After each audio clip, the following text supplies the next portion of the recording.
The lineup has been a force to open the new season. It ranks among the top in all of D1 baseball in a bunch of different categories. So what's been the reason for the offense's hot start? I mean, number one, your best player's playing like your best player right now, which LeBron being LeBron's super helpful.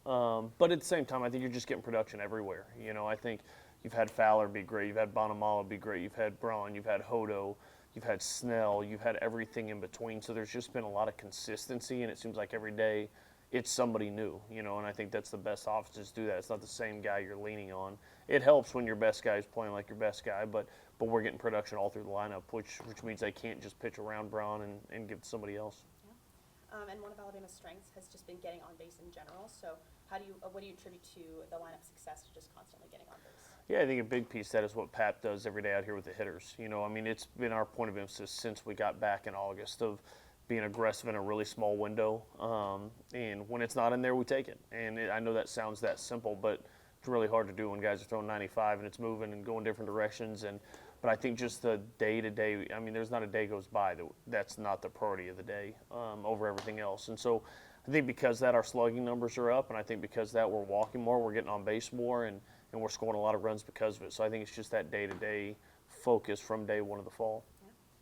And the starting weekend rotation has produced a 2.9 ERA over its first 2 weekends. So what's impressed you most about your weekend arms? Yeah, you know, they've thrown the ball well, but they've each gotten better. You know, and I think that's what you look at. Opening weekend is opening weekend. Everybody's excited to get out there and do their thing. I thought Zane Adams was much better week 2 than week 1. I thought Riley Quick, who was good week 1, was even better week 2. Same thing with Bobby Alcott. Wasn't awesome Sunday, but was significantly better in his first outing. So those guys just continue to move and get better. And I think that's the beauty of those 3 guys. You're getting consistency, you're getting steadiness, and they've been outstanding. And man, if you don't get good starts, you don't win college baseball games. It's as simple as that. And we've gotten some good starts as we kicked off early in the year. Yeah.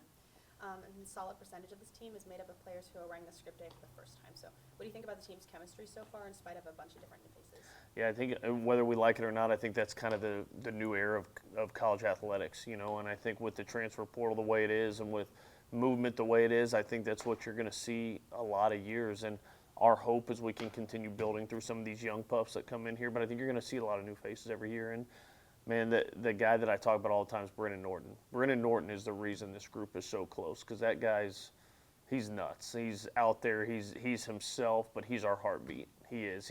He's not trying to fit in. He's not trying to do that. He's really very comfortable in his own skin, and all that does is bleed across to the other 40 guys in that locker room.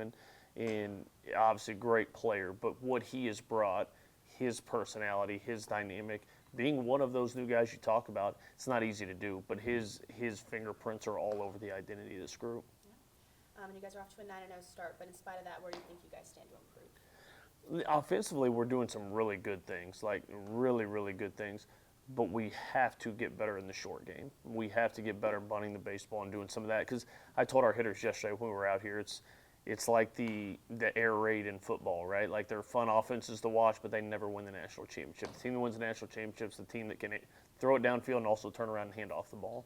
The basketball analogy, it's, man, we can shoot the heck out of the three-pointer, but we don't hit our free throws at the end of the game. And so those are the little things. That's where I want to see us grow offensively. I think we're doing everything else at a really high level. We're getting on base, we're slugging, we're running the bases well, we're relentless in our at-bats. We just have to continue to grow in that area, because we're not just going to outslug people in our league at times. We're going to have to do some of those little things to put people away. Then I think on the mound, just consistency coming out of the pen, you know, and we haven't had a lot of tight games yet, but we've used a ton of different arms. So us just learning who goes where, who fits where, who's the matchup guy, who's the fireman, who's the up big, down big guy, who can kind of embrace those roles. We got to continue growing in and just continue to be clean defensively. As good as we are in some of the other ones, we've masked some of our defensive miscues with a lot of runs. But, I mean, I think you look at how we're fielding the baseball, I think it's towards the bottom of our league, which is not going to win you games when you get to a really tight SEC gauntlet. So clean that up a little bit, be better in the short game, continue to find those roles in the bullpen.